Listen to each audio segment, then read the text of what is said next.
I know you want an energetic team who's excited to go to work, who together you collaborate and you make a big difference. And some days it just feels like you're going around that hamster wheel.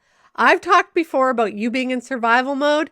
Today we're going to talk about how your experience of work, survival mode or thriving, also might overlap with the culture of your organization. To create a workplace environment where your team is excited to be there, they're engaged, and together you collaborate, work well together, and make a difference requires you to lead in that way. But how do you do that? How do you create that kind of workplace environment? Today, we're going to talk about how to create a magnetic workplace, a place where people are drawn to it and want to be there. They're excited to show up for work and want to make a difference. I've talked a lot about engagement. And when you have a team that's engaged, they're involved in, they're enthusiastic about, and they're committed to their workplace. That's Gallup's definition of engagement. What we often have instead is uninvolved, unenthusiastic, and people who lack the commitment to the workplace. And sometimes that's us as the leader. We've talked a lot, or I've talked a lot about survival mode.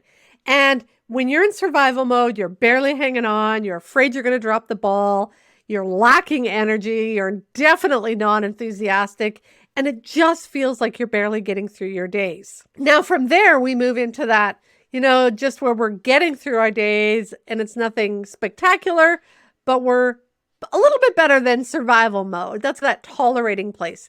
And then we get to thriving. And when we're thriving, we're excited to be there. We show up and we're excited to have a team meeting and we feel energized by our conversation with our staff. And we look at the reports and we're like, wow, this is making a big difference. I'm making a big difference. I know that I'm leading in a way that I want to. And it feels right to me. That's when you're thriving. That's the individual experience. You're surviving, just barely hanging on.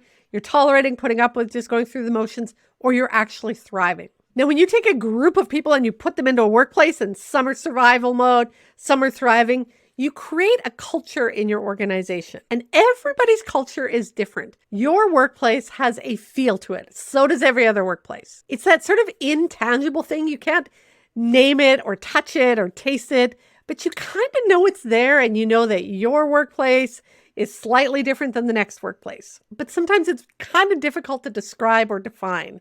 But you certainly know if you want to be there or you want to run away.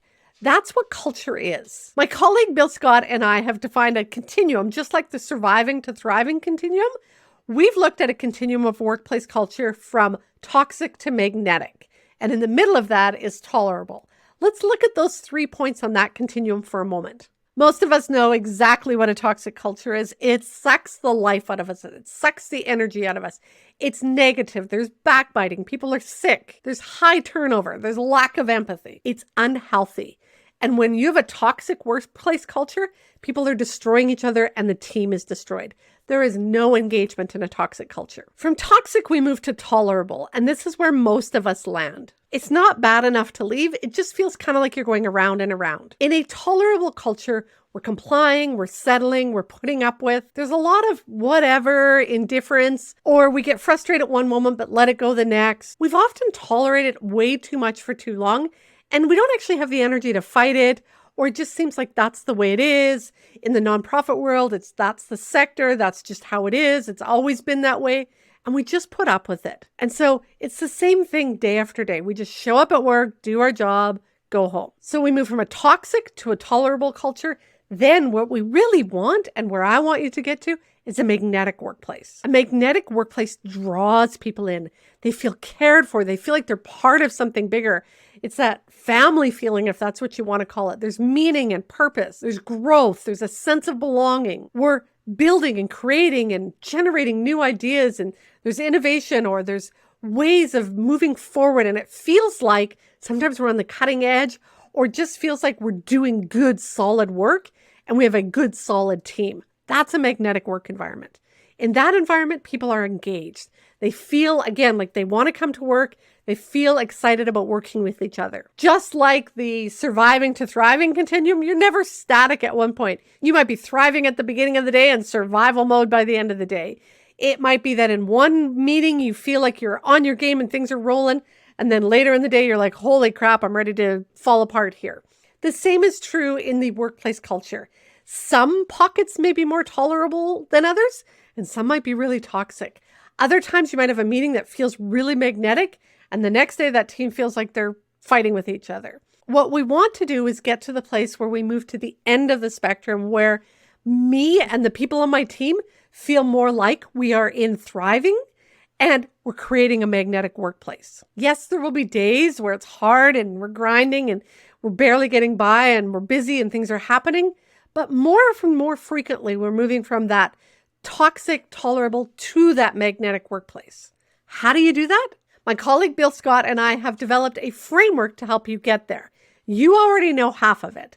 The inner guidance cycle, which I talk about all the time, pause, ponder, pivot, proceed, is the first part of what we call the intentional leadership model. The intentional leadership model takes us through that inner experience where we're connecting with ourselves and we're trying to figure out what's going on, and we're pausing and we're pondering. What's my thoughts, feelings, body sensations? What are the values I have? Are they coming into this? Am I using my morals and ethics to make decisions? Do I feel like I have the perspective that's going to help me get to where I want to go? We're doing those things to really do that self-reflective piece, find our own blind spots, make sure we're leading in a way that's authentic, being authentic ourselves, asking, am I leading in integrity? All of that stuff on the one side. Now, if you take that inner guidance cycle, which is a circle and you go around and round and round, we can't stay in our heads and in our hearts all the time. We actually have to get out of that introspective place and move. So our model is a Mobius or a infinity loop. We have to get out of that cycle and move into engagement with other people. So on one half of the infinity loop, you have the inner guidance cycle, pause, ponder, pivot, proceed. On the other side, you have the fifth P, which is people. We have to go inside, do some self-reflective work, and we have to come outside and engage with people.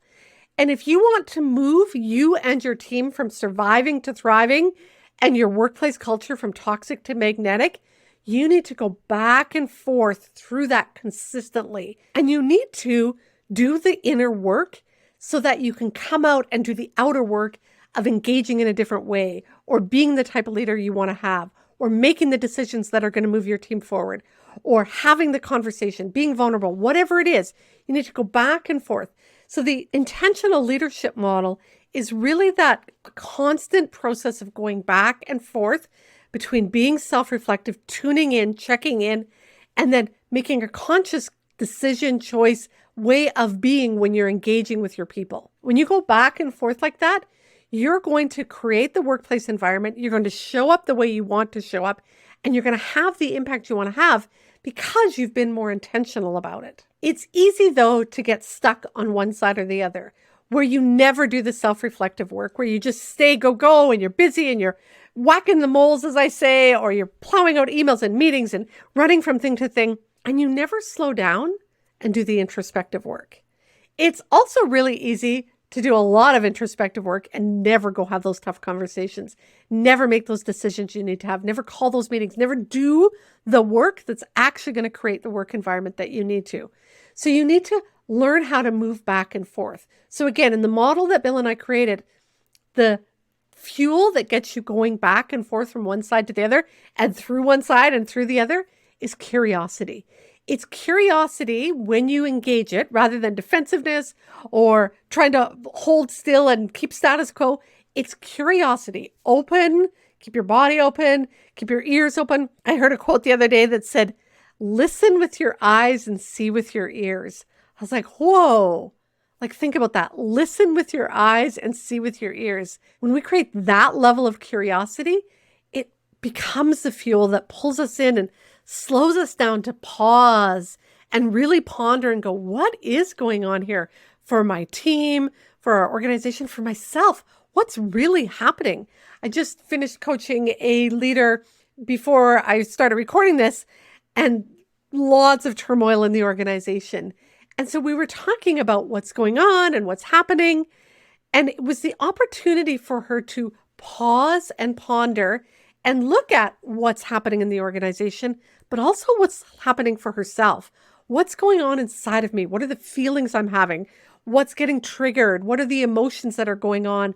What's the values that are coming into play there? What's the type of leader I want to show up as? What's the impact I want to have? What's the legacy I want to leave? It was the opportunity for her to do that. But she's also then needing to go back into conversation with other people, needing to have those difficult conversations about how do we move forward from here? How do we get through this next difficult time so that we can move from perhaps toxic, maybe just tolerable, to actually a magnetic workplace where people are excited to come to work again, where we're eager to be here and we feel like we're part of something and we belong and we're making a difference. So she had to use curiosity to get through that. And now curiosity is going to help her have those conversations with those people. And then it's going to be curiosity after those conversations, or I like to say this, the inner guidance cycle, that pause, ponder, pivot, proceed, is a big pause, but it's also a little pause. In the middle of those conversations, when somebody says something and you're triggered, you got to go back inside and go, oh, what just happened? And I need to manage my emotions. It's not that I can't feel this, but in this moment, I need to manage it and process it before I express it. Remember, there's a difference between experiencing an emotion inside of you and expressing an emotion externally. And that's part of that inner guidance cycle where we're pause, ponder, I'm feeling triggered here. I need to bring it all back together, manage it for a second so that I can process it later.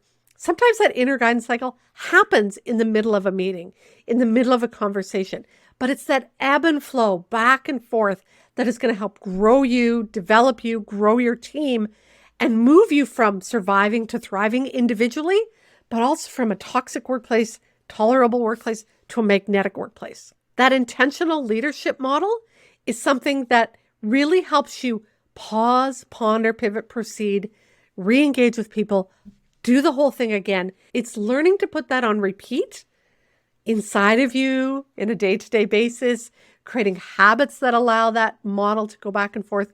That's going to help you go from surviving to thriving in both your leadership and life and get your team to be a magnetic workplace. Go make the rest of your day awesome, my dear. If you want to learn more about the Surviving to Thriving Continuum, check out this video.